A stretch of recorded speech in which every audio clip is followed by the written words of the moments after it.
যুক্তরাষ্ট্র ও ইসরায়েলি মিত্রের সঙ্গে ইরানের তুমুল যুদ্ধ শেষে বর্তমানে পাকিস্তানের মধ্যস্থতায় আলোচনা চলছে। তবে হরমুজ প্রণালী নিয়ে যুক্তরাষ্ট্র ও ইরানের পাল্টাপাল্টি অবস্থানের কারণে এই আলোচনা যে কোনো মুহূর্তে ভেস্তে যাওয়ার আশঙ্কা রয়েছে। আন্তর্জাতিক বিশেষজ্ঞদের একাংশের মতে দ্বিতীয় দফায় যুদ্ধ শুরু হলে যুক্তরাষ্ট্র ও ইসরায়েলকে ছেড়ে কথা বলবে না ইরান। মনে করা হচ্ছে প্রথম দফার সংঘাতে ইরানের হাতে থাকা ক্ষেপণাস্ত্রের কেবলমাত্র 1/3 ধ্বংস করতে পেরেছে যুক্তরাষ্ট্র। এছাড়া নিজেদের সবচেয়ে আধুনিক ক্ষেপণাস্ত্রের সম্ভার প্রথম দফার সংঘাতে নাকি ব্যবহারই করেনি ইরান, তেমনটাই উঠে এসেছে একাধিক সংবাদ মাধ্যমের প্রতিবেদনে। ইরানের হাতে থাকা ব্যালিস্টিক ও ক্রুজ দুই ধরনের ক্ষেপণাস্ত্রই রয়েছে। বিভিন্ন সংবাদ প্রতিবেদন অনুসারে ইরানের হাতে ব্যালিস্টিক ক্ষেপণাস্ত্রের মজুত রয়েছে 3000-এরও বেশি। 300 কিলোমিটার থেকে 2500 কিলোমিটার পাল্লার এই সব ব্যালিস্টিক ক্ষেপণাস্ত্রের একাধিক ধরন রয়েছে।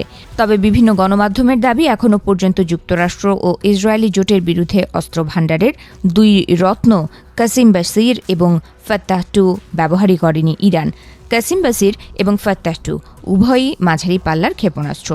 গত বছরের মে মাসে আনুষ্ঠানিকভাবে প্রায় 1500 কিলোমিটার পাল্লার কঠিন জ্বালানি চালিত কাসিম বাসির ক্ষেপণাস্ত্র ইরানের ইসলামিক বিপ্লবী গার্ডের ভাণ্ডারে যুক্ত করা হয়।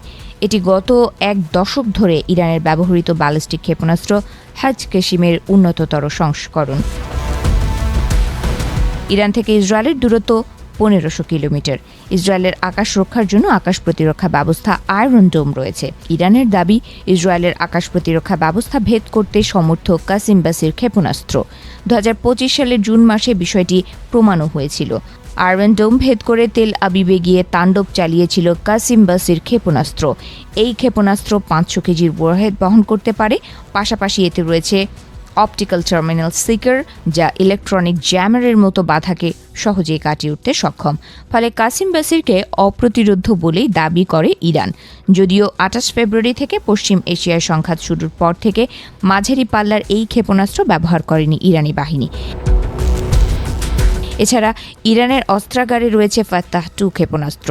শোনা যাচ্ছে মারাত্মক ক্ষেপণাস্ত্রটিও সম্প্রতি শেষ হওয়া যুদ্ধে শত্রুদের ওপর নিক্ষেপ করেনি তেহরান। ফাত্তাহ-2 ক্ষেপণাস্ত্রকে উচ্চ গতি এবং কৌশলগত ক্ষমতা অর্জনের জন্য তৈরি করা হয়েছে। ইরানের বিবৃতি অনুযায়ী ফাত্তাহ-2 প্রতি ঘন্টায় 12,500 কিলোমিটার গতিতে উঠতে পারে। 1400 কিলোমিটার দূরের লক্ষ্যবস্তুতেও আঘাত হানতে পারে এটি। অর্থাৎ তেহরান থেকে তেল আবিবে গিয়ে হামলা চালাতে ফাত্তাহ-2 এর সময় লাগবে 7 থেকে 8 মিনিট। ওই যুদ্ধবিরতি ভেস্তে গেলে নতুন এই ক্ষেপণাস্ত্র ইরানের জন্য গেম চেঞ্জার হিসেবে কাজ করতে পারে বলে মনে করছেন সমর বিশেষজ্ঞরা।